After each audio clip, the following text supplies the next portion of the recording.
Assalamualaikum and hi, my name is Nur Izzati and I will do a presentation on the topic of social penetration theory. So, what is social penetration theory?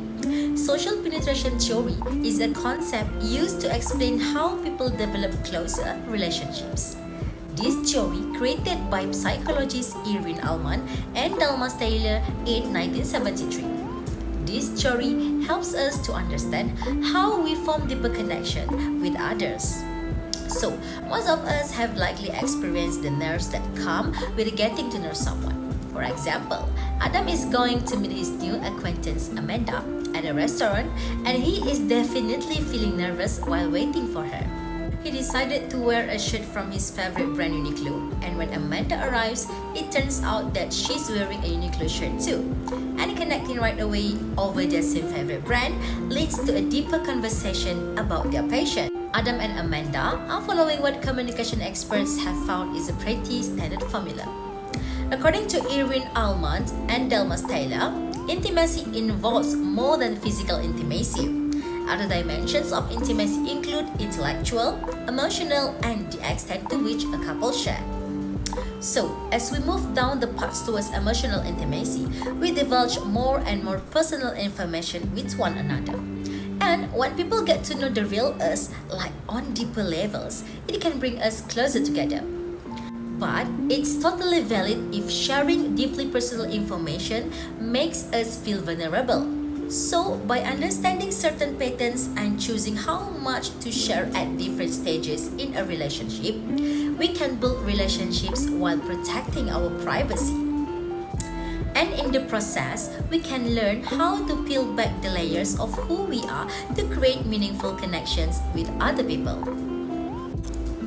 So, let's take a look at this onion model.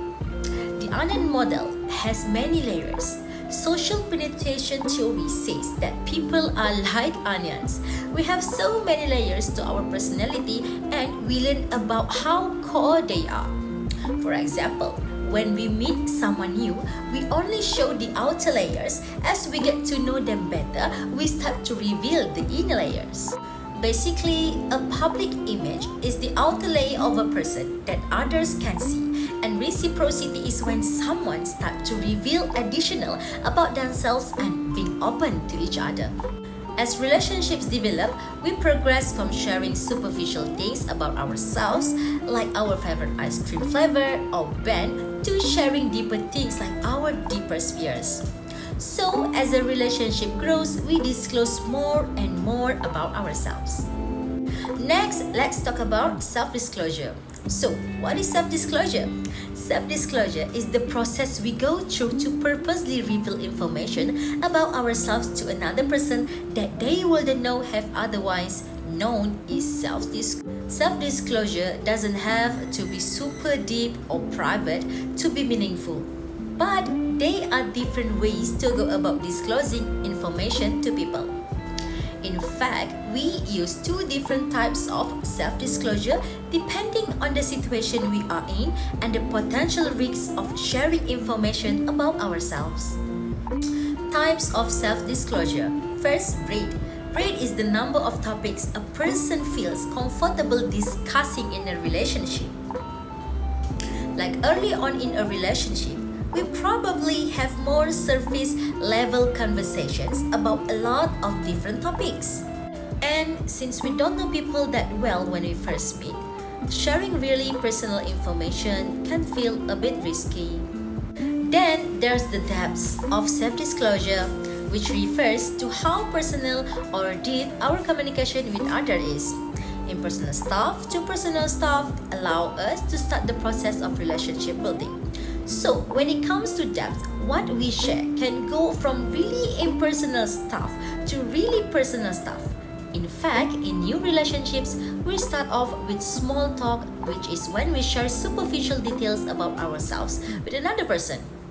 As we get to know people better, our self-disclosure gradually gets deeper, includes sharing our conversation, talks, feelings, and needs. So, what we share with the breadth and depth of topics impacts our relationship. Next, time influential self-disclosure. Here we have frequency and duration. Frequency, how often we talk to someone. Duration, longer conversation. What does that mean? So, frequency, which refers to how often we talk to someone. For an example, if you talk to your mother on the phone every day, the frequency of your communication paves the way for high levels of self-disclosure in your relationship with her. Number 2, duration. Longer conversation, high level of self-disclosure, talk less frequently, communicate for a longer duration. So it means we can also have a high level of self-disclosure in relationships where we talk less frequently if we communicate for a longer duration. In general, as we got closer to someone, we tend to have longer conversations. The longer we talk to someone, the more likely we are get into the deep stuff. For instance, Adam and Amanda both have lives and they only go on dates on the weekend. But they usually spend the whole day together, hanging out and talking non-stop.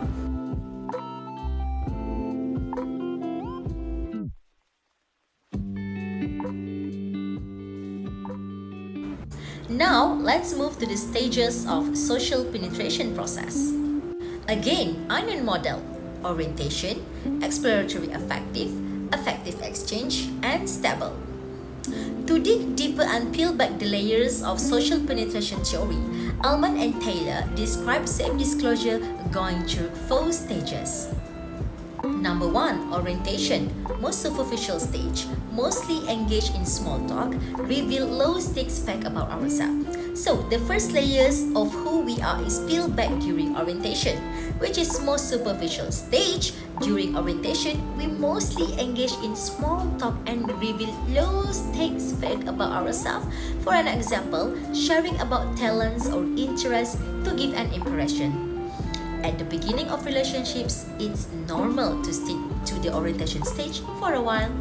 Mostly, we are trying to connect with others without causing conflict. Number 2, exploratory affective exchange. So, there's second layer of social penetration theory, which is called exploratory affective exchange. Sounds catchy, right? This is when we start exploring more topics and deeper parts of who we are with another person.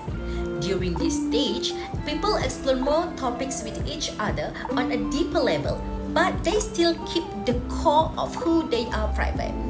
For example, back in the orientation stage, maybe they just sharing a basic facts about their hometowns to sharing their feelings about the places they grew up. And both of them are increasing the breadth and depth of their self-disclosure, which is like peeling back another layer of the onion without totally revealing their core. Number 3, affective exchange. Joke around, use sarcasm, more quicker to share our opinion.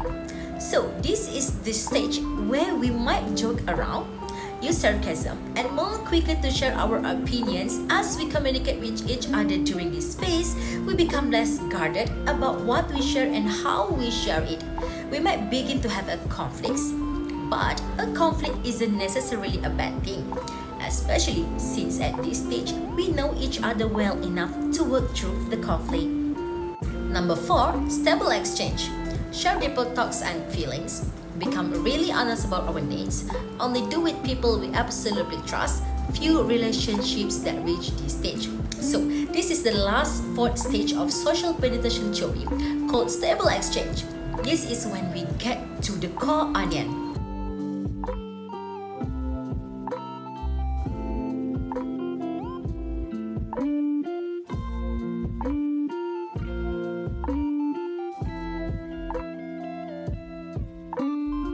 In this stage, we share our deepest thoughts and feelings, and we become really honest about our needs, which can make us feel really vulnerable. Stable exchange is something we do with people we absolutely trust. Normally, we only have a few relationships that reach this stage. They tend to be romantic partners, family members, or close friends. For example, Robert might tell his coworker that things have been tough at home. But Rachel is the only person he tells that his parents are going to divorce. That's because people share the deepest, most personal parts of who they are with us after we have peeled back their outer layers. As our self-disclosure increases, our relationships become more honest, open, and strong. But even though social penetration theory walks through 4 stages, self-disclosure can have ups and downs depending on how we are feeling about the relationships you are in or what's going on in our lives. With family members, friends, or romantic partners, we might go through phases when we just don't want to increase our self-disclosure and we feel temporary need to protect our core again.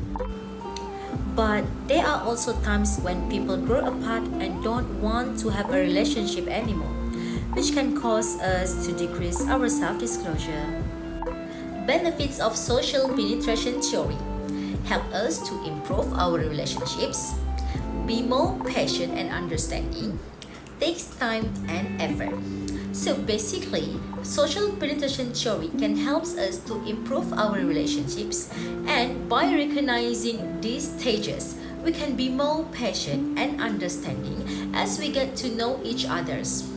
It reminds us that building close relationships takes time and effort.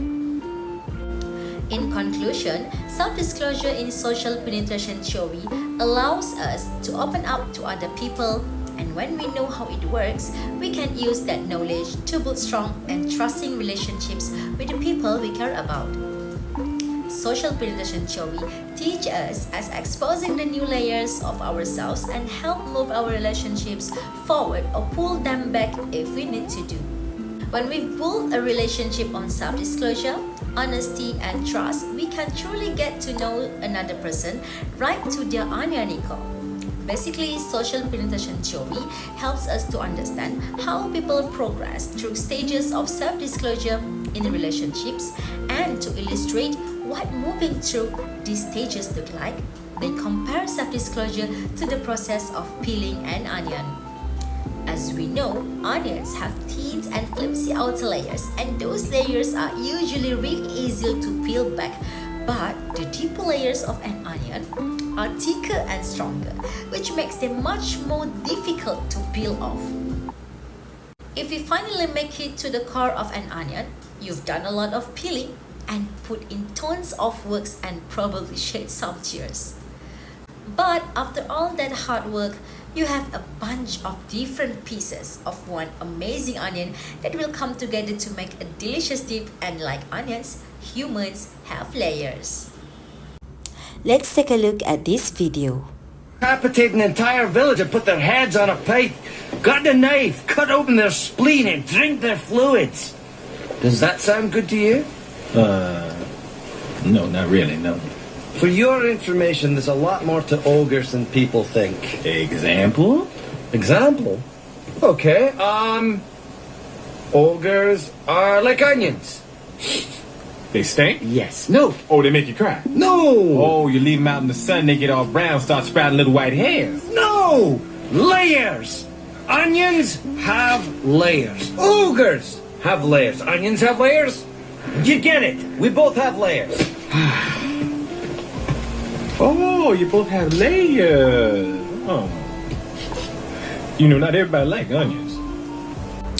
By peeling back others' outer layers, we learn about the core of who they are and form meaningful relationships. I hope this video helps you to understand what is social penetration theory. For now, that's all from me. Assalamualaikum.